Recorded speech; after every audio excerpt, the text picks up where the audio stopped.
আজ কলকাতায় আসেন কেন্দ্রীয় অর্থমন্ত্রী নির্মলা সীতারামন। তার সঙ্গে দেখা করলেন সংগ্রামী যৌথ মঞ্চের সদস্যরা। আর দেখা করে রাজ্য সরকারের বিরুদ্ধে অভিযোগ দায়ের করলেন তারা। এক বরাদ্দের টাকা অন্য খাতে খরচ করা হচ্ছে।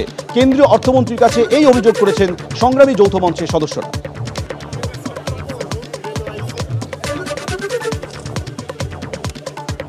রাজ্য সরকার কর্মচারীদের বেতন খাতে কত পরিমাণে এই পদের জন্য যে বেতন খাতের যে পয়সাটা নিয়ে আসে বেতন এবং পেনশন খাতের জন্য, সেই টাকাটা বেতন এবং পেনশন খাতে করা হচ্ছে না। কারণ 10 লক্ষ শূন্য পদের জন্য তারা পয়সা নিয়ে আসছেন, অথচ রাজ্যে আছে 4 লাখ 4.5 লাখ মতো স্থায়ী পদের কর্মচারী। বাকি যে টাকাটা যেটা নিয়ে আসছে সেই পরিমাণ বাজেটে অ্যালোকেশনও হচ্ছে এবং সেই টাকাটা খরচাও হচ্ছে না।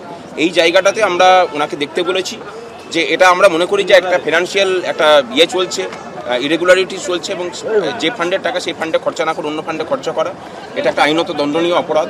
সেই বিষয়টাতে যাতে ওনাদের ফিনান্স মিনিস্ট্রি দেখেন এবং যথোপযুক্ত ব্যবস্থা করুন।